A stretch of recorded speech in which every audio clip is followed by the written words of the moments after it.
এবার আমি তোমাদের যে প্রশ্নটা বলবো সেটা হচ্ছে why need for library classification, অর্থাৎ গ্রন্থাগারে বর্গীকরণের প্রয়োজনীয়তা কেন হয়। তাহলে আমরা বলবো গ্রন্থাগার গ্রন্থ সংগ্রহ করে পাঠকের ব্যবহারের জন্য। গ্রন্থাগারে এই গ্রন্থগুলো এমনভাবে সাজানো হয় যাতে সর্বাধিক ব্যবহৃত হয়, অর্থাৎ ইউজাররা যেন বইটা খুঁজে পায়। পুস্তক বর্গীকরণের উদ্দেশ্যই হল পুস্তকের সর্বাধিক ব্যবহার।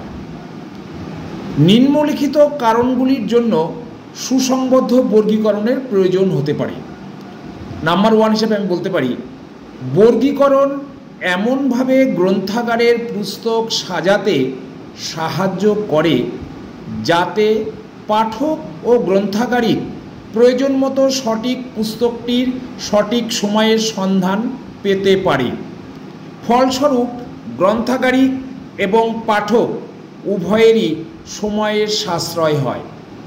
2 নম্বর, সঠিকভাবে যদি নথি না সাজানো থাকে তবে অধিকাংশ ক্ষেত্রেই ব্যবহারকারীর সময় নষ্ট হবে এবং সে হয়রানির শিকার হবে।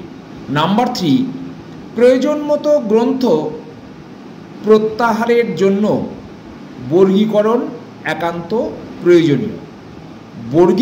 নাম্বার 4, বর্গীকরণের ফলে জানা যায় গ্রন্থাগারে কোন বিষয়ের কত গ্রন্থ আছে, অর্থাৎ সাবজেক্ট ওয়াইজ আমরা গ্রন্থের সংখ্যা জানতে পারি।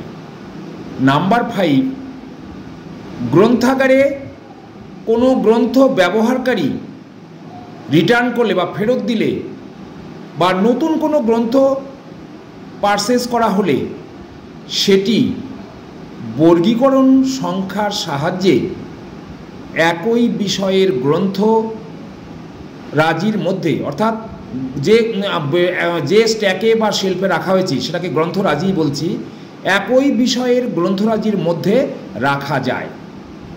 নাম্বার 6, শেলফের কোথায় কোন বিষয়ের গ্রন্থ রাখা আছে তা জানার জন্য বর্গীকরণ আমাদেরকে সাহায্য করে।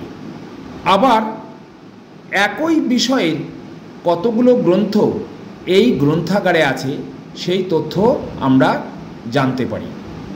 নাম্বার 7, গ্রন্থাগারের শেলফ লিস্ট সাজানো হয় বর্গীকরণ সংখ্যা অনুসারে এবং এই শেলফ লিস্টের সাহায্যে জানা যায় যে গ্রন্থাগারের কোনো গ্রন্থ হারিয়ে গেছে কিনা বা সঠিক জায়গায় সেটা রাখা আছে কিনা।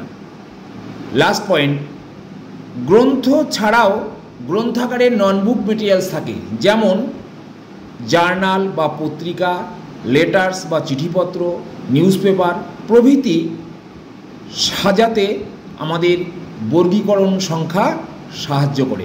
Thank you.